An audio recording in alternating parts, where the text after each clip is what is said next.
Hey there, Champions League-tastic paper review for us this week. Top story, razzle-dazzle Basel and the Swiss side's shock win at Stamford Bridge. Chelsea on a high D-0 in this one, with Mourinho's best-laid plans going awry. In what was an awesomely good performance, says Swiss paper Blick. A dream start for Basel. The headline there echoed in the Basler Zeitung, who call it the biggest win in Basel's history. They pull off a miraculous hustle, courageous, clever, and also street smart. They can fulfill, says the Basler Zeitung, the manager's dream of staying in the Champions League past Christmas.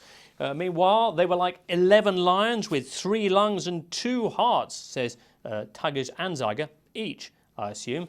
Basel very much the pride of Swiss football then. But elsewhere, some grumbling in the Swiss press over Jose Mourinho's supposed lack of sportsmanship. Blick, indeed, up in arms about his cursory post-match handshake with Basel boss Murat Yakin. We timed it, says the paper, without any apparent irony, and it only lasted 0.3 seconds. Funny, because he usually likes to stand around Yakin after the game. Well, let's move on anyway to Wednesday's other big news, which was Napoli's momentous win over Borussia Dortmund at the San Paolo, a victory which had the Italian press in raptures, particularly these guys here, the Neapolitan paper Il Mattino. A night like this, they say, we will never forget. Not since the days of El Pibe. Maradona reference. Tick. Have we seen emotions like these in Europe? There's much praise here for Rafa Benitez, particularly for his inclusion in the starting lineup of the homegrown star Lorenzo Insigne, who scored what turns out to be the first goal by a Neapolitan for Napoli in the Champions League. Brilliant free kick it was that the paper likens to Zola's back in the day. Picking this piccolo schignizzo Napolitana was a mark of Benitez's brilliance, says the paper. As soon as he saw him, he understood he had a star on his hands. Well, there is Insigne and the other goal scorer Gonzalo Higuain on the cover of Gazzetta. Napoli acting like the big boys, the sort of headline there. Corriere dello Sport, meanwhile, fly, Napoli, fly. This is a message to Europe, says the paper. Even Tuttosport have them on the front page. Napoli like a dream, they say, although Tuttosport being the Turin-based football paper, they make their biggest Champions League story. This fellow here, Fernando Llorente, unused once again in Juve's game Tuesday at Copenhagen, asked the paper, is he just a pretty face? Llorente, like Anelka and Bentner before him, the latest striker to sign for the old lady, and never play, a role that he's trained hard for by basically never playing for his last club too, Athletic Bilbao, after the contract dispute which took him to Juve in the first place. Well, now with just 1 minute of game time so far this season, and after Conte used everyone but Llorente in the midweek game at Copenhagen, the case of the disciplining Llorente, as El País have called it, is making headlines both in Italy and Spain. Indeed, have you seen this man?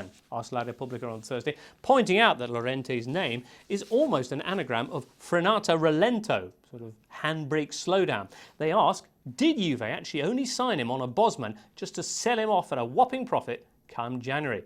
Well, given that the move has now cost him most of last season and potentially half of this one too, that would be cruel indeed. Still, there are plenty of sides who are expected to be in for him come January. Certainly it's the kind of problem that Chelsea fans would love to have, a Spanish striker called Fernando who never plays for your team. Anyway, moving on, let's turn to Spain now. Big week there, of course. Fears that Ronaldo's self-love might have gone too far, heightened as A, he gets himself pregnant, and B, he's apparently started going blind.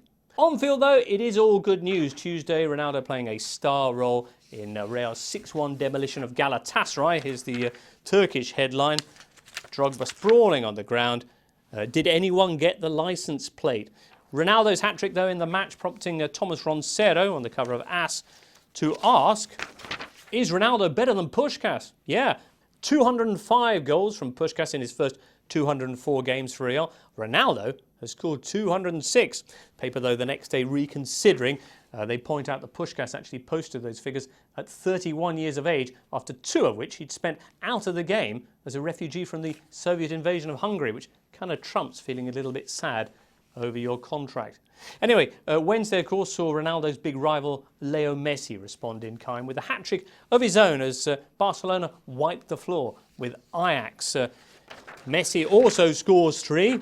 Trumpets Sport there. And even Marca put Messi on their cover Thursday. And alongside him, nice to see Atletico Madrid. They're back in the Champions League with a win. Nice as well to have a chance to salute their remarkable shirt sponsor this year. While Messi is sporting Qatar Airways, here we see on the Atleti jersey, Azerbaijan, land of fire. Sept, wonder what that's like in June. Well, anyway, that's it for this week's look at the papers. We'll be back in 7 days with more fun from the Continental Press. Hopefully, see you then.